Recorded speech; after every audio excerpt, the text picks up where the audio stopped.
Welcome to the debate. So imagine painting an absolute generation-defining masterpiece, having it legally stolen from you by executives, and then deciding the best way to get revenge is to, well, meticulously forge your own stolen painting. I mean, that is certainly one way to frame it. Only this time, you use slightly cheaper paint, you rush the brushstrokes, and you still sell 1 million copies to people who frankly pretend not to notice a difference. That is the tragedy of 1989 Taylor's version. A tragedy? Really? Yes, a tragedy. The masses are celebrating this 2023 release as a cultural triumph, but beneath the marketing machinery lies a sterile, soulless replica of a 2014 pop masterpiece. It sacrifices the intricate lightning-in-a-bottle artistry of the original recording for what is fundamentally a shallow cash grab wrapped in the untouchable flag of empowerment. That you can look at the complete surgical reclamation of a multi-million-dollar catalog and dismiss it as a tragedy over some, what did you call it, rushed brushstrokes? Because they are rushed. You can hear it. Artistic integrity is a lovely romantic myth to cling to, but it means absolutely nothing when the artist is, for all intents and purposes, a financial hostage to the men who exploit her. The 2014 original wasn't just a pop masterpiece. It was the defining sound of a decade. It was a golden cage. It was legally and financially controlled by Scooter Braun and Scott Borchetta. The purpose of this re-recording was never to, perfectly replicate a snare drum tone. It is a masterclass in business survival and the absolute reclamation of industrial power. But you are prioritizing the survival of the business over the survival of the art itself. Let's look at what is actually being overwritten here, right? Art is inextricably tied to a specific moment in time. Sure, but context changes. The 2014 release of 1989 was a monumental cultural milestone. It captured the exact unrepeatable emotional rawness of a 24-year-old country star executing a flawless pivot to pop, moving to New York and while discovering an entirely new sonic landscape. Yes, she was 24, and she was also locked into a terrible contract. But you can't just go back into a studio a decade later as a billionaire and reenact that hunger. By removing the original producers, specifically Max Martin, whose subtle pop wizardry and obsessive attention to detail defined that era, and replacing them with Christopher Rowe, the new version instantly loses its magic. You hear it the second you put headphones on. What you're hearing is a shift in context, not a loss of magic. I mean, it is incredibly easy to romanticize a 24-year-old's emotional rawness when you are comfortably ignoring the fine print of the contract she signed as a teenager to produce that rawness. The contract doesn't change the audio waves. The 2014 artifact you hold in such high esteem was a monument to her exploitation. Yes, Christopher Rowe isn't Max Martin, but you are entirely missing the architecture of this project by judging it like a conventional studio album. The purpose of Taylor's version was never to build a flawless time capsule. Then why market it as one? It wasn't made to appease audiophiles pining for the sonic perfection of 2014. It was a calculated, brutal, strategic execution designed to render the original recordings financially obsolete. The true art here isn't the precise decay of a synth line on a pop track. The art is the mechanics of moving 1.359 million pure sales in a single debut week. Wait, you are calling sales figures art?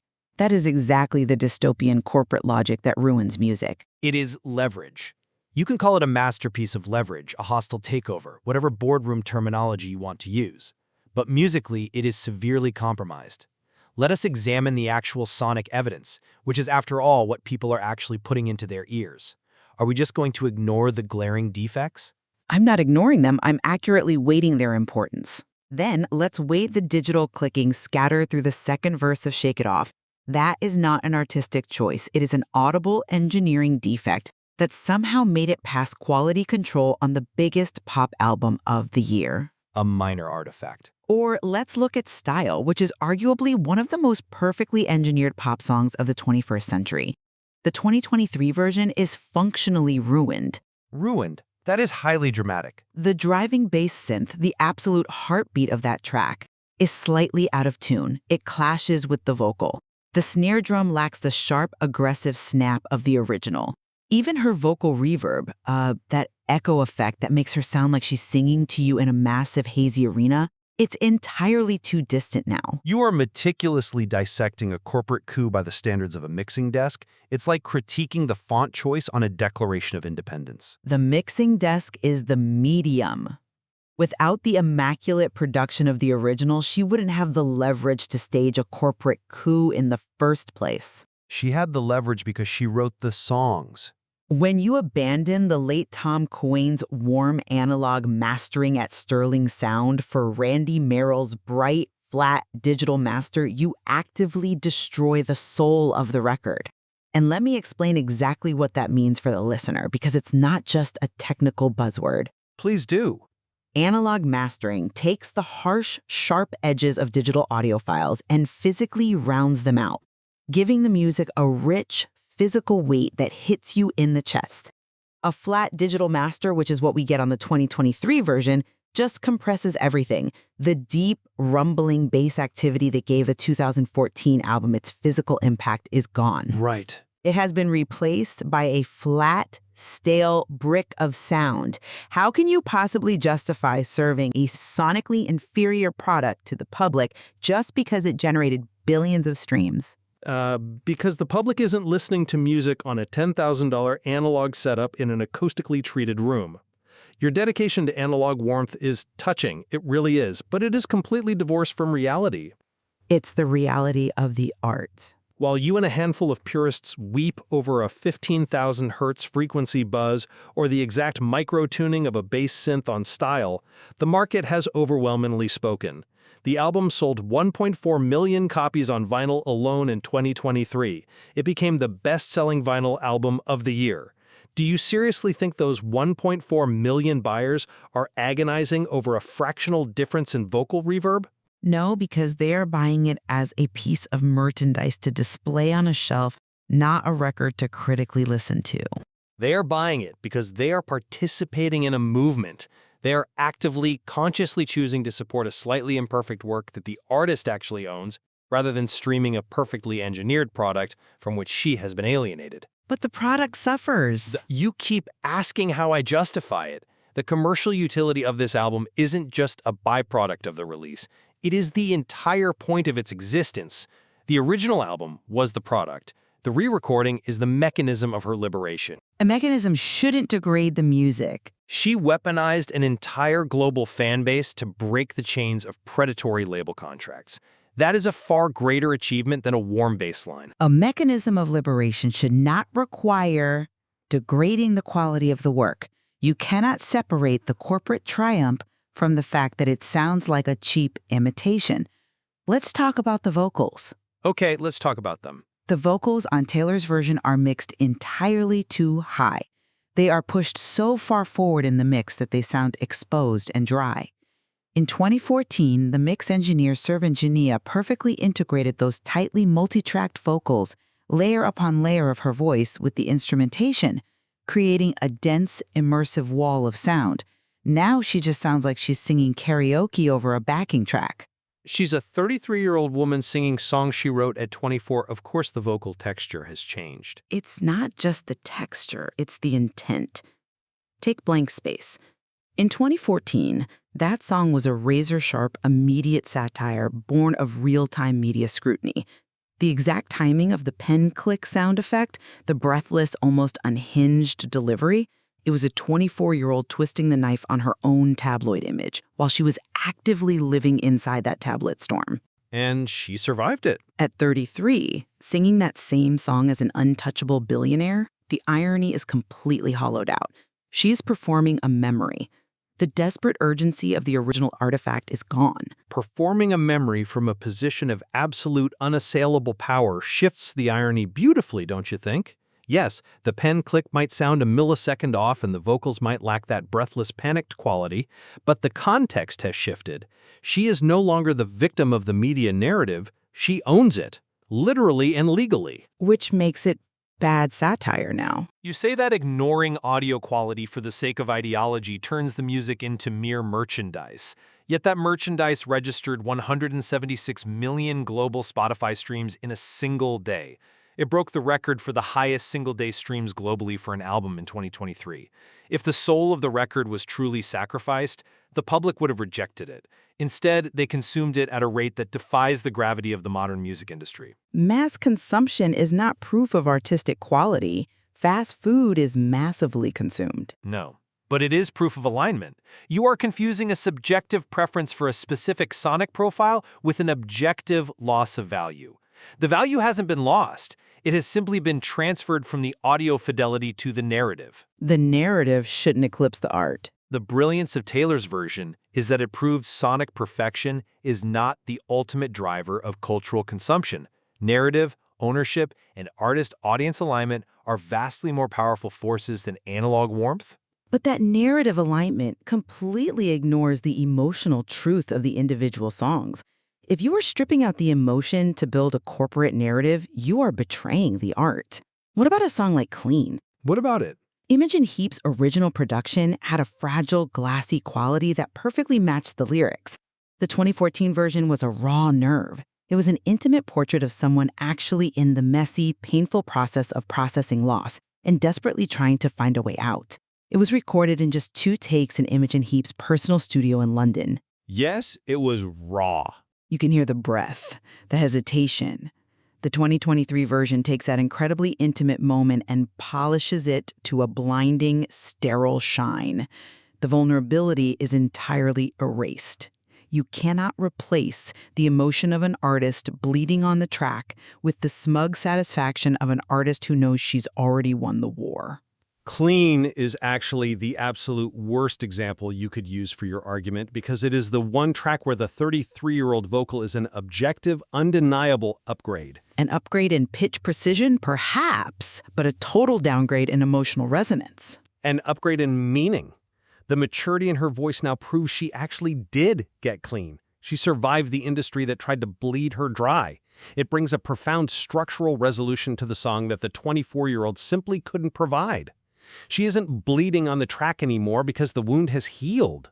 So the vulnerability is just gone? That polished shine you are complaining about, that is the sound of victory.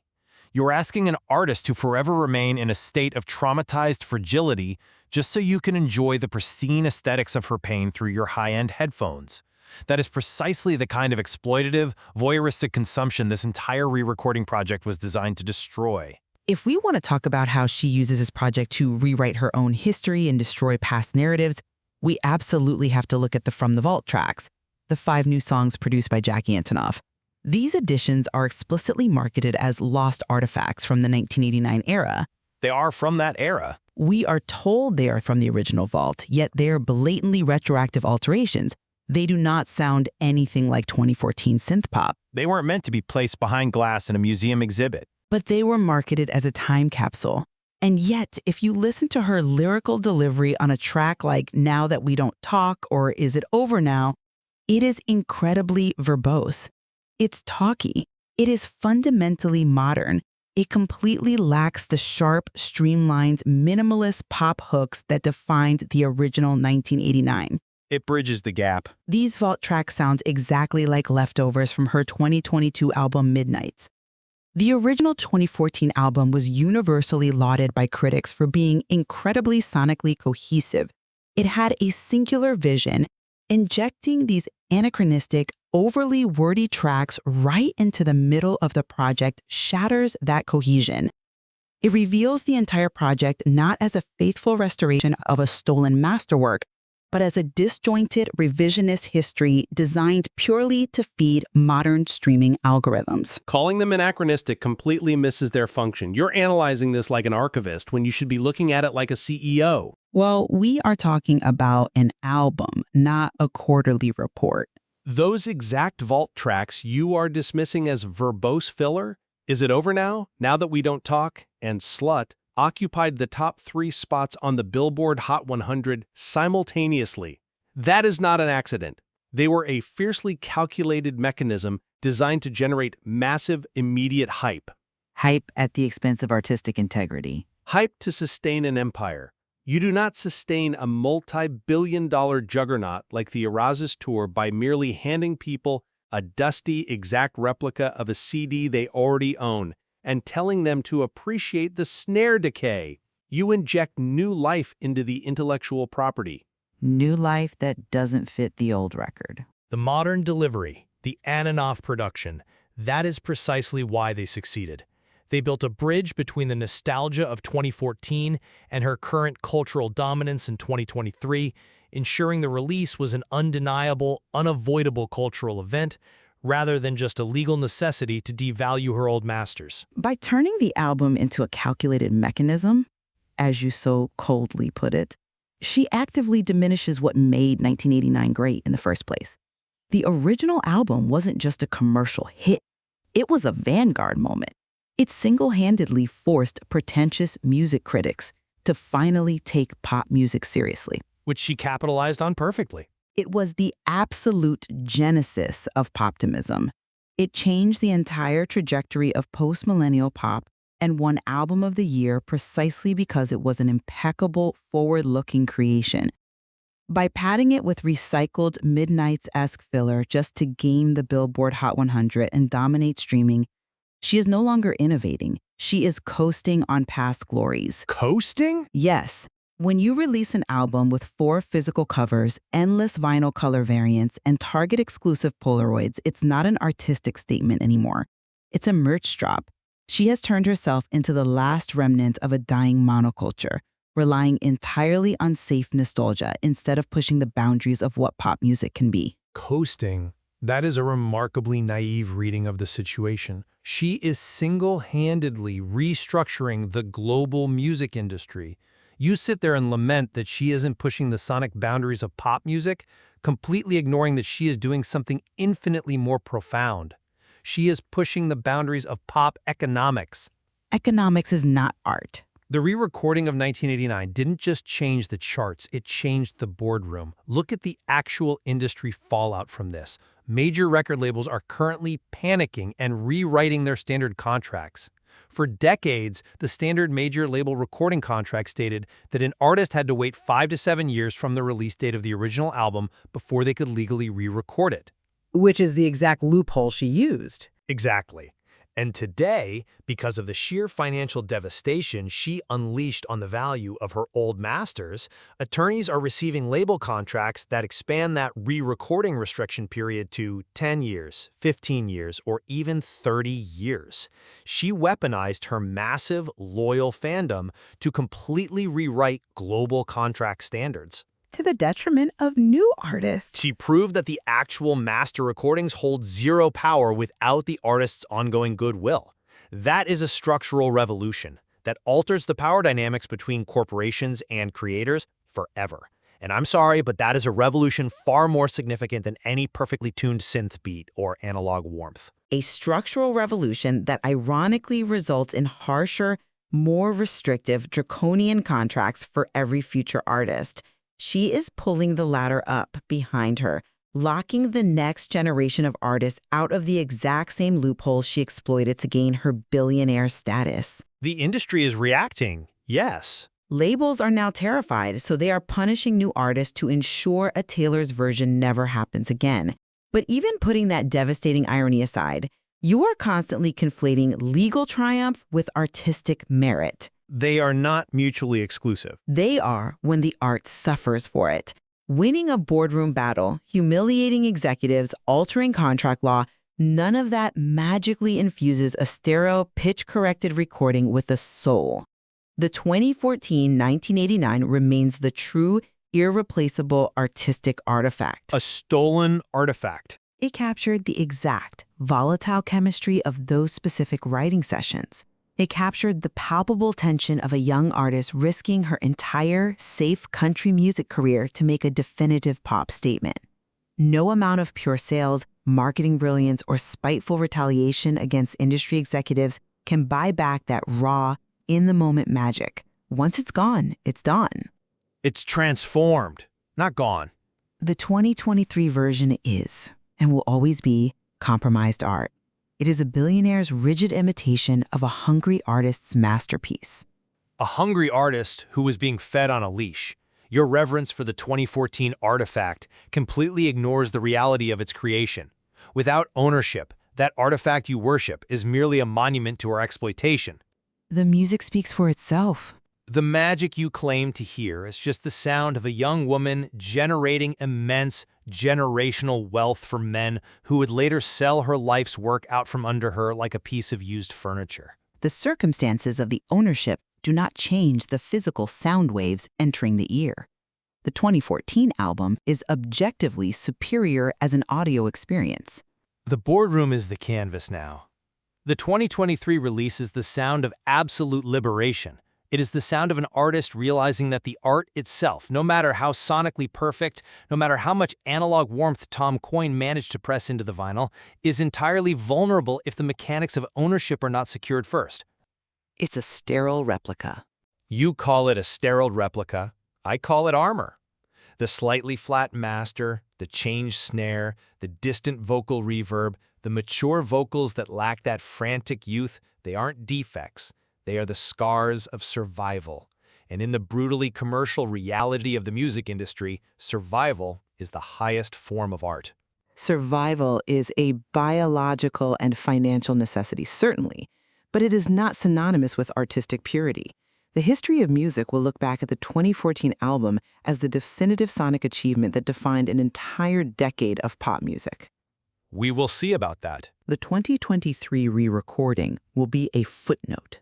A fascinating legal maneuver in a textbook, yes, but sonically obsolete to anyone with an ear for the truth. The original recording contains a spirit that simply cannot be legislated, purchased, or reproduced by sheer force of will. It is the true artifact, and it stands alone. Ultimately, the listener has to make a choice when they put their headphones on. Do you want to experience the uncompromised soul of the art, or do you want to applaud the survival of the artist? Because you cannot have both. It doesn't stand alone. It sits rotting in the portfolio owned by an investment firm. The history of music will look back at the 2023 re-recording as the moment the architect deliberately burned down the house she built just to prove to the thieves inside that she still owned the blueprints. She still burned it down. The original may have defined a decade of pop sound, but the re-recording redefined the power structure of the industry itself. Let the listener decide if they prefer an immaculate cage or a flawed freedom. But remember this, there's no purity without power.